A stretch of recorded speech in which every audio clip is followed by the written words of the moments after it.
Hello, my name is Wanda Sad. Today I will be meeting with Tony. Tony is a 6-year-old African American male who has become disruptive in his after school program. His behavior includes fighting his classmates and uncontrolled bouts of crying from time to time. Tony will wet himself, also seemingly on purpose, according to the teaching staff. When asked if anything is wrong, Tony will isolate himself from others and will refuse to speak with the teaching staff.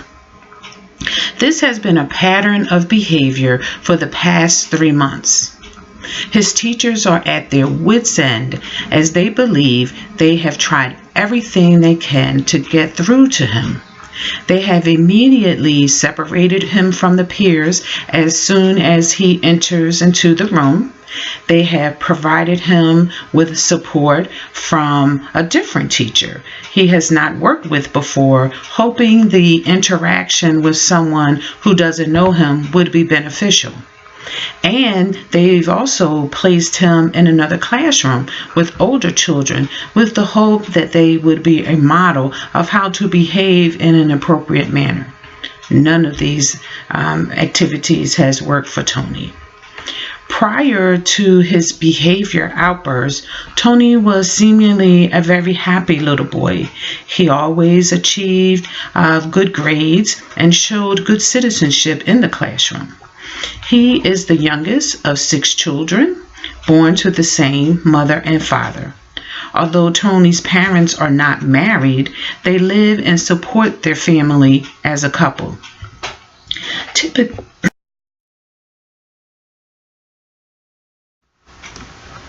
At school, and including the after-school program, Tony's mother is the one who would attend. However, lately, it is his father who has been most responsive. Tony's teachers are not sure why this change occurred, but do not have any reservations about it, as Tony's father appears to be interested in ways to fix the problem that Tony is experiencing, as the school's administration has threatened to remove Tony from the after-school program if his behavior does not improve. As the newest member of the after-school program staff, Tony was referred to me for the one-to-one support he was also offered to his family. When I met Tony, he was seemingly disinterested in anything I had to say. He was looking around the room as I attempted to engage him in conversation. He really made eye contact with me and would randomly begin crying uncontrollably. When I attempted to console him or embrace him in any physical way, he would immediately become defensive and aggressive. He even punched me in the arm during one session, but later seemed remorseful by rubbing the spot where he hit me. After several one-to-one sessions with Tony,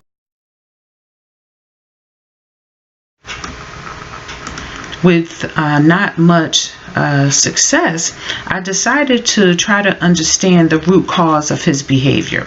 I wanted to know if the changes only occurred in the after-school program, or was it consistently displayed across all environments.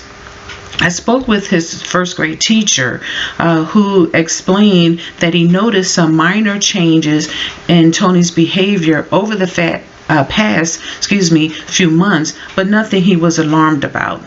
I asked him if he noticed anything different with the interaction of Tony's family. He shared that he did notice that Tony's father was now the person who signed homework or tests or trip slips, when in the past it had been Tony's mother. His father's presence in school activities and the sudden void of Tony's mother appeared to be a consistent theme. I asked Tony's father if he would be willing to speak with me prior to my next one-to-one session with Tony, and he agreed. Tony's father appeared to be relieved when I asked him what happened that could have changed Tony's behavior in such a drastic manner.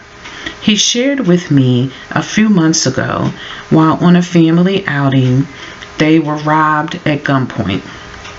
While giving the gunman what he requested, for some unknown reason, the gunman attempted to grab Tony. A fight ensued, and Tony's mother was shot as she placed her body atop of Tony to protect him from the gunman. Tony's mother is in the hospital. She's in a medically induced coma as a result of the gunshot wound. Doctors have hope that she will recover, but not sure to what extent. Tony's father is now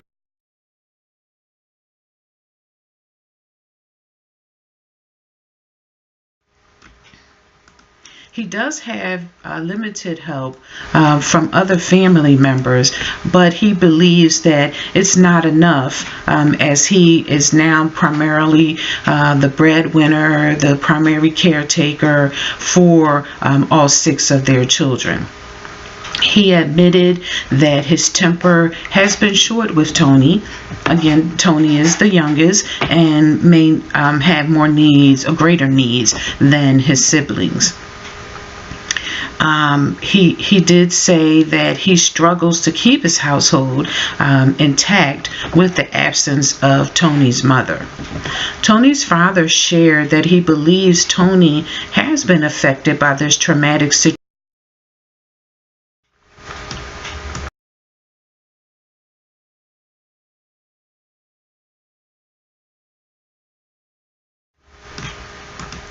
He is a proud man. He's a proud man and wants the best for his family and is praying constantly for Tony's mother to recover. He admitted that life is short and he wanted to do right by his family. He agreed that it was important that the school knows what Tony experienced, and that his behavior is probably the result of this traumatic event. I encouraged him to share at least as much as he's comfortable with, so that the school can be a resource to him as well. Tony was showing signs of trauma based on his hypersensitivity to the stress he encountered as a result of the armed robbery, coupled with the injury to his mother as she protected him. This traumatic event, which threatened his safety and caused injury to a loved one, was more than this little 6-year-old mind could handle. Therefore, his reaction to the event is manifested through his behavior. He is illustrating typical behaviors of someone who has experienced a traumatic event, to include, but not limited to, isolation, emotional tirades, sporadic changes in behavior, and sense of loss. Traditional mental health practices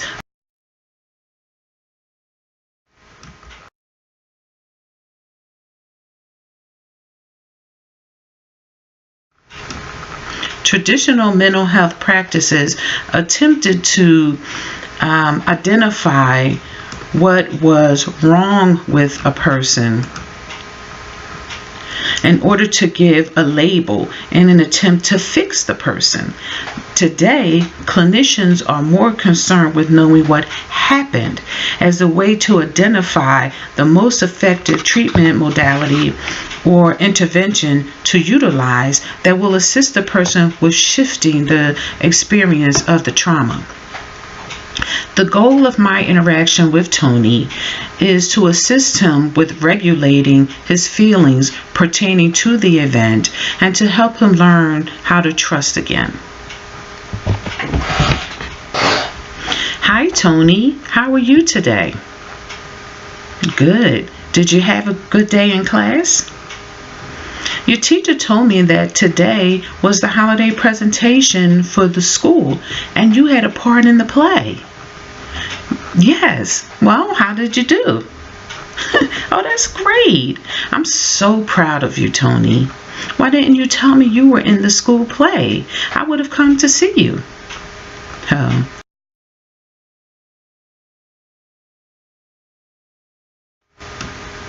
Who was actually there to see you? Who came to see you in the play? Oh, just your dad? What about your brothers and sisters? Oh, they were there too? I'm sure they were proud of you too. What about your mother? Was she there too? No? No, she wasn't there?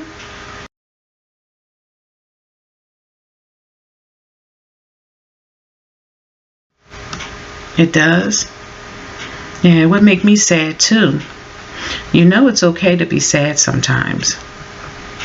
Did you know you can be sad because something bad happened to another person? You do? Has anything bad ever happened to anyone you know? Oh, it did? Are you able to tell me what happened? Oh, you would like to tell me, but you're afraid? What are you afraid of? Oh, you're afraid that the bad man will come back. So you're afraid of the bad man? You are? Yeah, I can understand that. But what did the bad man do to make you afraid of him? Oh, he hurt your mom? Yeah. Are you able to tell me how the bad man hurt your mother? He shot her? He shot her with a gun. Oh, Tony, that makes me sad too. So I know you have to be sad because you love your mom, right? Yes, I know you do. Have you told anyone else why you're sad? No, not yet. Is there anyone you could think to tell that you're sad? No? Well, you told me. So what about your dad? Do you think he would want to know that you are sad about what happened to your mom? Maybe. Yeah. Well, I want to thank you for trusting me with telling me how sad you are. That means a lot to me. It was very important. And yeah, it is. It's very important to share with people you trust about how you're feeling. I want you to know that I appreciate you telling me why you're sad. And do you think one day soon you could tell your dad why you're sad? Oh, you do? Okay. Would you like for me to be with you when you tell him why you're sad? You would? Thank you, Tony. That means a lot to me too. How about we play your favorite video game now until your dad comes to pick you up from after school program. And then we'll talk about him coming in another time for the three of us to meet. Does that sound like a plan? Great. So let's play the video game, and no cheating this time. Thank you for watching my video presentation.